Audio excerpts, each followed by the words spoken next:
एक बार फिर से आप सबका हार्दिक स्वागत, अभिनंदन टीचर भर्ती गुरुकुल के ऑफिशियल यूट्यूब चैनल पे। जैसा कि आप लोगों को मैं लगातार इन क्लासों से रूबरू कराऊंगा, परिचित कराऊंगा, और ये क्लासों का आपके सामने आने का सिर्फ एक रीज़न है, कम समय में कितना सिखा देंगे हम लोग, कम समय में कैसे सिखाने का प्रयास करेंगे हम लोग। हम लोगों का मतलब है हमारी टीम, ठीक है ना बेटा। अभी शुरुआत बाल विकास से कर दी है, आप लोगों को सिर्फ ध्यान से सुनना है। तो आज की क्लास में हम लोग क्या पढ़ेंगे? हम लोग पढ़ेंगे बेटा शिक्षण के सिद्धांत। क्यों पढ़ेंगे? क्योंकि यहाँ से मैक्सिमम क्वेश्चन पेपर में पूछे गए हैं, सुपर टेट के 2 परीक्षाओं में बने भी हैं, ठीक है ना। मेरे कहने का सिर्फ इतना मतलब है कि यहाँ से क्वेश्चन बहुत सारे बने हैं यूपी टेट में, और 2 परीक्षाएं सुपर टेट की जो हुई 2018 और 19 में, उसमें भी एक क्वेश्चन यहाँ से बना है। अर्थात आने वाली जो भर्ती है वहाँ पर भी यहाँ से प्रश्न बनेंगे। तो आज की क्लास में पहले हम ये जान लेते हैं हम क्या पढ़ेंगे, ठीक है ना बेटा। देखो, हम लोग पढ़ेंगे शिक्षण के सिद्धांत। शिक्षण के सिद्धांतों में कुछ होते हैं सामान्य सिद्धांत और कुछ होते हैं मनोवैज्ञानिक सिद्धांत, ठीक है ना बेटा। तो हम पहले सामान्य सिद्धांत की अगर बात करें तो निश्चित उद्देश्य का सिद्धांत हम आपको पढ़ाएंगे, बाल केंद्रित सिद्धांत हम आपको पढ़ाएंगे, पूर्व ज्ञान आधारित ज्ञान हम अर्थात पूर्व ज्ञान को नवीन ज्ञान से कैसे जोड़ेंगे उस सिद्धांत पे चर्चा करेंगे, वास्तविक जीवन पर आधारित जो सिद्धांत होता है उस पर चर्चा करेंगे। साथ ही साथ इस क्लास को समाप्त करने के बाद हम मनोवैज्ञानिक सिद्धांतों की चर्चा जो करेंगे उसमें अभिप्रेरणा व रुचि का सिद्धांत पढ़ेंगे, अभ्यास का सिद्धांत पढ़ेंगे, पुनर्बलन का सिद्धांत पढ़ेंगे और स्व अधिगम का सिद्धांत पढ़ेंगे। ध्यान से सुनिएगा बेटा, सिर्फ हम सुनाएंगे, अपने कॉपी पेन को अपने हाथ में रखिएगा और लिखते रहिएगा। पहला सिद्धांत क्या है बेटा? निश्चित उद्देश्य का सिद्धांत। यह सिद्धांत क्या कहता है? यह सिद्धांत बेटा कहता है शिक्षण कौन करता है? टीचर करता है, और टीचर से आधारित सारी चीजें हम आपको बताएंगे। अपने मन को, अपने दिमाग को शांत करते हुए सुनिएगा।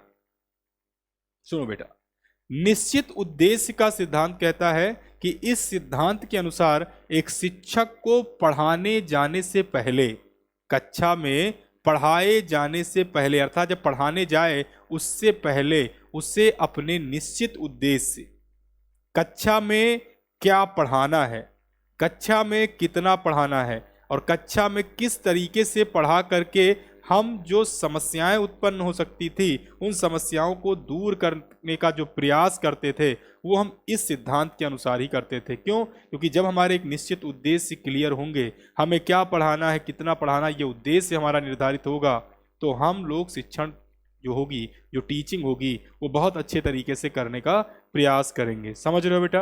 अर्थात क्या कहने का मतलब है कि इस सिद्धांत के अनुसार शिक्षक अपने विद्यार्थियों को कक्षा कक्ष में पढ़ाने से पहले अपने निश्चित उद्देश्यों का निर्धारण कर लेगा, और उन निश्चित उद्देश्यों का निर्धारण करने के बाद कक्षा कक्ष में जाने पर शिक्षण अर्थात टीचिंग करेगा और अपने विद्यार्थियों को सिखाने का प्रयास करेगा।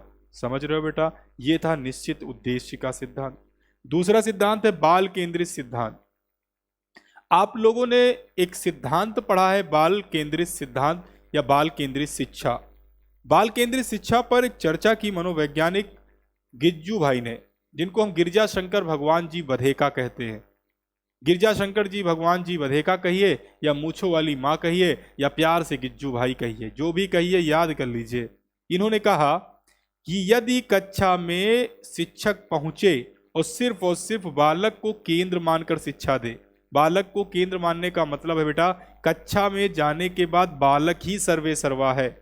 सर्वे सर्वा है मतलब कि किसी भी प्रकार से बालक के ऊपर हावी होने का प्रयास ना करे, बालक को सिर्फ और सिर्फ सिखाने का प्रयास करे, तो वो बालक बहुत आसानी से चीज़ों को सीख जाता है।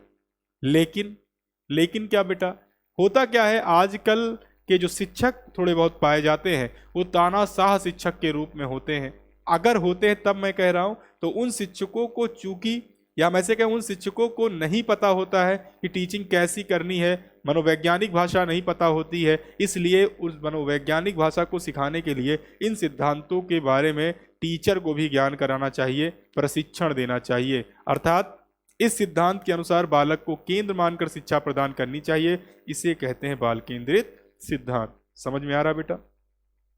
तीसरा सिद्धांत है पूर्व ज्ञान आधारित सिद्धांत।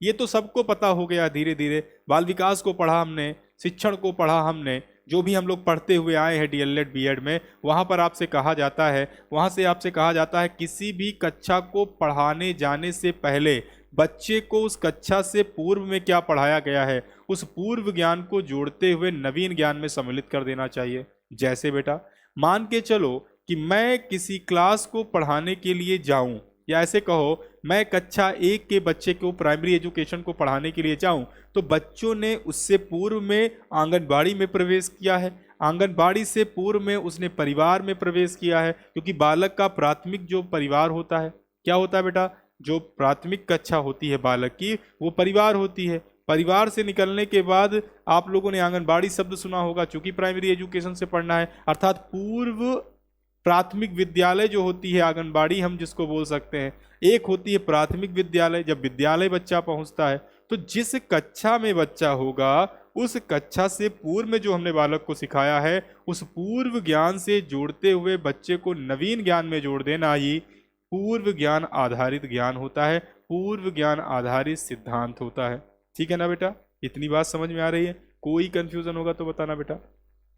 वास्तविक जीवन पर आधारित सिद्धांत क्या होता है? कहा जाता है इस सिद्धांत के अनुसार पाठ्यक्रम को छात्रों के जीवन से जोड़कर पढ़ाना चाहिए। यदि हम पाठ्यक्रम को छात्रों के साथ जोड़कर सिखाएंगे या पाठ्यक्रम को छात्रों के वास्तविक जीवन से परिचित कराते हुए सिखाएंगे तो वो बच्चा बहुत आसानी से चीजों को जोड़ने का प्रयास करेगा। समझ रहे हो? और यदि बच्चा जोड़ लेगा तो बच्चा आसानी से चीजों को सीख भी लेगा। समझ रहे हो ना? अर्थात सिर्फ कहने का मतलब है यदि बच्चे की वास्तविकता के साथ उसको परिचित लगातार कराया जाए और वास्तविकता से परिचित कराते हुए सिखाने का प्रयास किया जाए तो बहुत आसानी से सीख जाएगा। ये सिद्धांत तो लिखे थे, इसके अलावा भी मैं आपको एक दो सिद्धांत बता रहा हूं, बहुत ध्यान से सीखिएगा। जैसे एक सिद्धांत होता है लचीलेपन का सिद्धांत। लचीलेपन का सिद्धांत सामान्य सिद्धांत के अंतर्गत यह कहता है कि बालक के स्थान में, बालक के समय में, बालक के उस हर पक्ष में थोड़ा सा नयापन लाना चाहिए, परिवर्तन करना चाहिए, जिससे बालक आसानी से चीजों को सीखने का और प्रयास करे। समय स्थान का मतलब मेरा ये है, कभी कभी देखा होगा कि प्राइमरी एजुकेशन में 2 कमरे होते हैं, एक बरामदा होता है और लोगों को बाहर बैठा के पढ़ाया जाता है। तो जरूरी नहीं है कि एक ही बच्चे को बाहर बैठा के पढ़ाया जाए, कभी किसी बच्चे को कक्षा में बैठा दिया जाए, उस बच्चे को उठाकर वातावरण में लेकर चला जाया जाए। पाठ्यक्रम में जो भी आपने कक्षा में प्रोग्राम बना रखे हैं कि हिंदी क्लास पहली होगी, मैथ्स की क्लास चौथी होगी, इनमें भी एज अ शिक्षक परिवर्तन कर देना चाहिए। परिवर्तन करने से बच्चों में नई नई चीजें देखने को मिलेंगी। कभी कभी देखा होगा हम लोग घर में होते हैं और जब घर में होते हैं तो होली दीपावली का जब त्यौहार आता है तो हमारे घर में जो हमारी माता पिता या जो भी हमारे माता पिता, हम पिता सब तो नहीं कहेंगे, हमारी माताएं, हमारी बहनें या जिन जिन लोगों के शादियां जिन लोगों की हो चुकी हैं, उनका परिवार, पत्नी पति, वो लोग तो आपस में जुट के क्या करते हैं, कुछ नया करने का प्रयास करते हैं। अक्सर आपने देखा होगा अगर बेड एक किनारे पड़ा होगा, तखत एक किनारे पड़ा होगा, कुर्सियां एक किनारे पड़ी होंगी तो उसको उठा के दूसरी तरफ कर देंगे, फिर अलग कर देंगे, मतलब कुछ नवीन तरीके से करने का प्रयास, और वो अच्छा भी लगता है। वैसे ही बेटा लचीलेपन बच्चों पर भी निर्धारित कर देना चाहिए, समय में, स्थान में क्या कर देना चाहिए, परिवर्तन कर देना चाहिए। इससे भी बच्चा क्या करेगा, आसानी से सीख जाएगा। समझ रहे हो? तो ये हो गए सिद्धांत कौन से? निश्चित उद्देश्य का सिद्धांत, बाल केंद्रित सिद्धांत, पूर्व ज्ञान आधारित सिद्धांत और वास्तविक जीवन के साथ जोड़ने का सिद्धांत, या भी मैंने एक सिद्धांत और बताया है लचीलेपन का सिद्धांत। इतनी बात बेटा समझ में आ रही है? हमारे हिसाब से सबको आ रही होगी, ठीक है ना? बहुत जल्दी भी नहीं बता रहे हैं और बहुत धीरे भी नहीं बता रहे हैं। क्यों? क्योंकि मैं ये चाहता हूँ मैक्सिमम क्लासेस से ही मैक्सिमम क्वेश्चन आपको यूपी टेट में दिखाई दे, जिससे आपको ये लगे कि एसएससी गुरुकुल से जो हमने सीखा, हमने कहा ना इसका अपना एक यूट्यूब चैनल है, बहुत बड़ा चैनल है, लेकिन उस चैनल को थोड़ा सा और नया आयाम देते हुए आप सब शिक्षक लोगों के लिए, आप सभी शिक्षक जो भी भावी बनने वाले हैं उनके लिए एक नए चैनल का नया तरीका अपनाते हुए आप लोगों के सामने वो चैनल क्रिएट किया गया है मिस्टर शुभांशु सर की तरफ से, ठीक है ना? तो आप लोग की लगातार वो अच्छा कर रहे हैं, आप लोग भी उनके लिए लगातार अच्छा इस तरीके से कर सकते हो कि सीख करके सिलेक्शन पा लो और फिर आप ये कह सको कि हमने पढ़ाई कहाँ से की है, टीचर भर्ती से की है ना, गुरुकुल टीचर भर्ती से की है या टीचर भर्ती गुरुकुल से की है। ठीक है ना बेटा? चलिए आगे चलते हैं, मनोवैज्ञानिक सिद्धांत के बारे में पढ़ते हैं। अभिप्रेरणा व रुचि का सिद्धांत। किसी भी बच्चे में इंटरेस्ट जागृत करने से पहले उसको थोड़ा सा मोटिवेट करना होगा। जैसे अब इंटरेस्ट जगाने लगो, क्वेश्चन ही पूछते रहोगे, नहीं बेटा। जैसे मान लो कभी कभी क्या होता है, समस्यात्मक बालक आपकी कक्षा में बैठा होता है और कुछ टीचर क्या करते हैं, समस्यात्मक बालक को ध्यान में ना देते हुए अपना पढ़ाना शुरू कर देते हैं और वो पढ़ाते भी रहते हैं और पढ़ा के चले भी जाते हैं। भाई साहब आए हो, पढ़ाए हो, पैसे के लिए पढ़ा रहे हो तो ठीक है, पढ़ा के जाओ, लेकिन एक शिक्षक का मनोवैज्ञानिक दृष्टिकोण से एक कर्तव्य होता है कि वो प्रत्येक बच्चे के पहलुओं को समझे, वो प्रत्येक बच्चे को समझने का प्रयास करे और किसी भी प्रकार की अगर समस्या होती है तो उस समस्या को दूर करने का प्रयास करे। तो अभिप्रेरणा का मतलब होता है मोटिवेशन से। आप लोगों ने एक प्रेरक पढ़ा होगा, विशेष प्रकार के उद्दीपक का जो प्रयोग किया जाता है। तो अभिप्रेरणा जो होती है वो मोटिवेशन होती है। अब हम क्या करेंगे, उस कक्षा में जो समस्यात्मक बच्चा था उस बच्चे के पास जाएंगे, उस बच्चे से बात करेंगे, उस बच्चे से बात करने के बाद उसको मोटिवेट करेंगे और धीरे धीरे उसमें मोटिवेट करते हुए रुचियां उत्पन्न कराएंगे, इंटरेस्ट पैदा कराएंगे और फिर बच्चे को सिखाने का प्रयास करेंगे। इतनी बात समझ में आ रही? अर्थात हम ये कह सकते हैं कि इस सिद्धांत के अनुसार एक कक्षा को तब तक पढ़ाना संभव नहीं है जब तक बच्चा पढ़ने के लिए तैयार ना हो, और बच्चा पढ़ने के लिए तब तैयार होगा जब हम बच्चे के साथ सर्वप्रथम क्या करेंगे, बच्चे को अभिप्रेरित करेंगे और अभिप्रेरित करते हुए उनमें रुचियां अर्थात इंटरेस्ट जागृत कराएंगे। तो ये सिद्धांत कहलाता है अभिप्रेरणा एवं रुचि का सिद्धांत। क्या कहलाता है बेटा? अभिप्रेरणा एवं रुचि का सिद्धांत। दूसरा पढ़िएगा, अभ्यास का सिद्धांत। लिखते रहिएगा ऐसे जैसे हम बोल रहे हैं। अभ्यास का सिद्धांत किसे कहते हैं? अभ्यास का सिद्धांत होता है, आप लोगों ने थार्नडाइक के नियम पढ़े थे, अधिगम में पढ़े होंगे ना। और अधिगम के जो थार्नडाइक के नियम थे, उन नियमों में उन्होंने 3 प्रकार के नियमों की चर्चा की: तत्परता, प्रभाव और अभ्यास। अभ्यास के नियम में जो उन्होंने कहा वही यहीं पर भी उसकी बात की जाती है। एक कक्षा में टीचर होने के नाते आपको उस बच्चे को तब तक पढ़ाते रहना है, उस बच्चे को तब तक सिखाते रहना है जब तक वो बच्चा सीख ना जाए। आपने मैथ का कोई प्रश्न लगाया और मैथ का प्रश्न लगाने के बाद उस बच्चे को समझ में नहीं आया तो हम क्या करेंगे, उस बच्चे को समझाएंगे और समझाने के बाद उसी तरीके के 5-6 प्रश्नों को करने के लिए कह देंगे। अभ्यास पुस्तिकाएं क्यों होती हैं? पेपर में, किताब में किसी पाठ के समाप्त हो जाने पर पीछे जो अभ्यास होता है उसका मतलब ही यही होता है, बच्चा बार बार अभ्यास करे जिससे अभ्यास करने के बाद वो सीख जाए। समझ रहे हो बेटा? और अभ्यास कैसा होगा?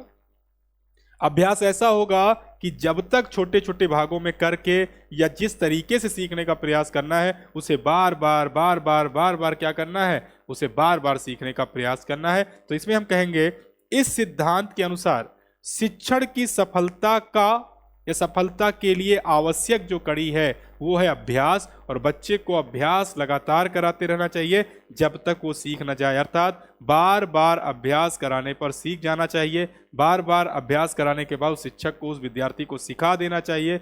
इसीलिए अभ्यास के सिद्धांत को ही आवृत्ति का सिद्धांत कहा गया।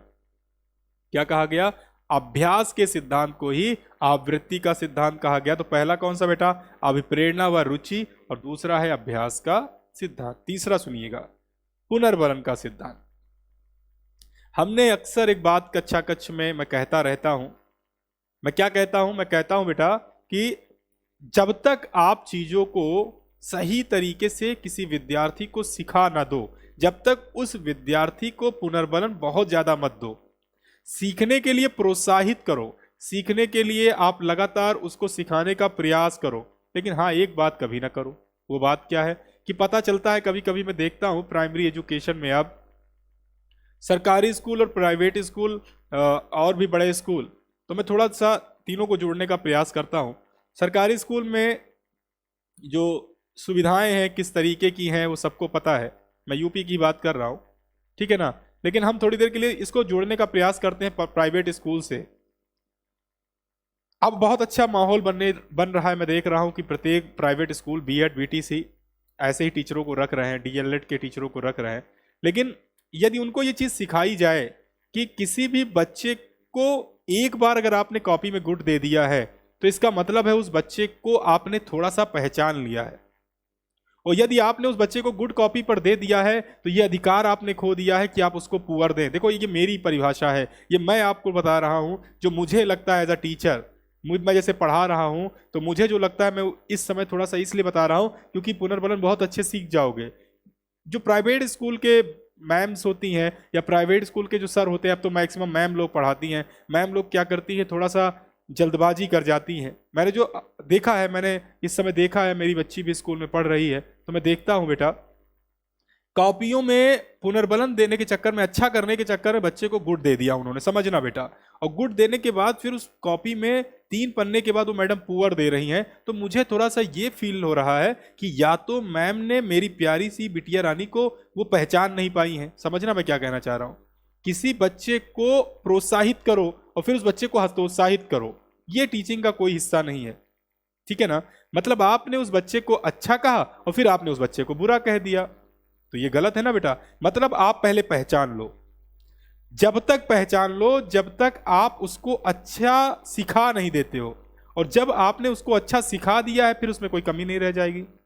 एज अ टीचर मैं कह रहा हूं, ठीक है ना। अर्थात मेरे कहने का मतलब है बच्चे को उतना पुनर्बलन दो जिस पुनर्बलन को देने के बाद उस पुनर्बलन में भी कमी ना आए, वो है पुनर्बलन मेरे अकॉर्डिंग, ठीक है ना। और इस तरीके से सिखाने से बच्चा जल्दी सीख जाता है। जैसे मैं भी सिखाता हूं ना, मैं सिखाता हूं बैठा करके, कहता हूं बैठो, पहले बैठा, मैंने कहा बेटा क्या क्या पढ़ा है, बच्चे ने बताया ये पढ़ा है। मैंने कहा किस तरीके से मैम ने पढ़ाया, बच्चे ने कहा इस तरीके से मैम ने पढ़ाया है। मैम का तरीका बहुत अच्छा है, मैम ने सिखा दिया। मैं किसी तरीके से बच्चा नहीं सीख पा रहा तो कहीं ना कहीं कोई कमी होगी। मैं किसी भी टीचर में, किसी भी अध्यापिका में कोई कमी नहीं निकाल रहा हूं, मैं सिर्फ एक बात बता रहा हूं बेटा, अगर ये चीज करोगे तो और अच्छे शिक्षक हो जाओगे। अर्थात बच्चे को आंशिक रूप से पुनर्बलन दो, जितना चाहिए उतना दो, और जब तक नहीं चाहिए तब तक ना दो। जरूरी थोड़ी ना कि बच्चे की कॉपी में गुड लिख देने से वो बच्चा बहुत अच्छा हो जाएगा।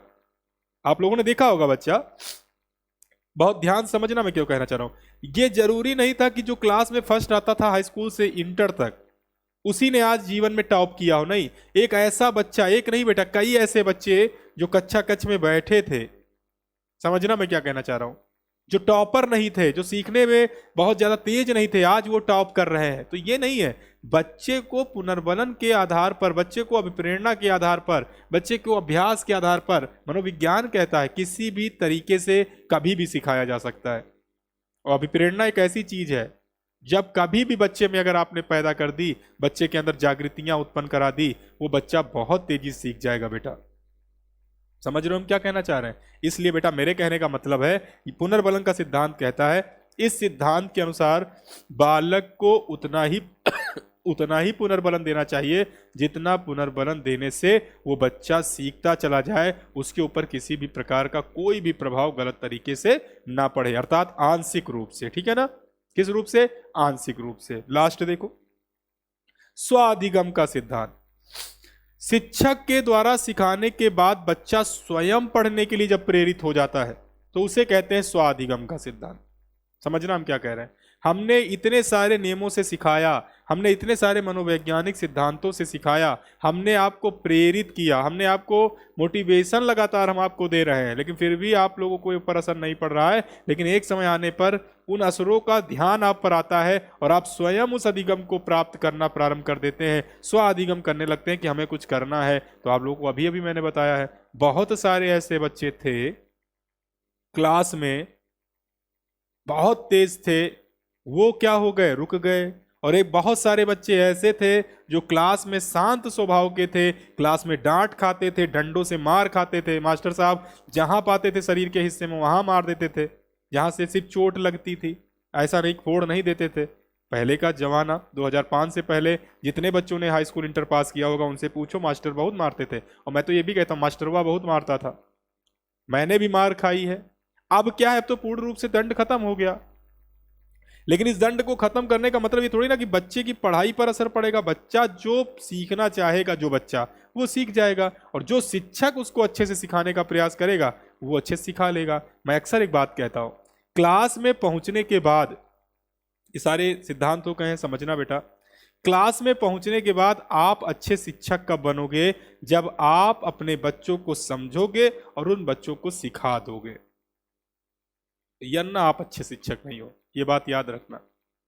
आप सिर्फ जाते हो इसलिए पढ़ाते हो कि हमको महीने का पैसा मिलेगा और हम बच्चे सीखें ना सीखें वो अलग बात है, तो आप अच्छे शिक्षक नहीं है। आपको अपने कक्षा में बैठे प्रत्येक बच्चे को सिखाना है, और आपने अपने कक्षा में प्रत्येक बच्चे को पढ़ाया और प्रत्येक बच्चे को सिखाया। हाई स्कूल के रिजल्ट आने के बाद एक भी बच्चा आपकी कक्षा से फेल नहीं हुआ, तो आप एक अच्छे शिक्षक हैं। लेकिन इस अच्छे शिक्षक कब होंगे? जब आप इन सिद्धांतों को फॉलो करेंगे बेटा। कोई भी क्लास के लिए, 1 से 5 के लिए, 5 से 8 के लिए, अगर इन सिद्धांतों को आपने फॉलो कर लिया तो आप एक सफल शिक्षक कहलाते हैं। ठीक है ना?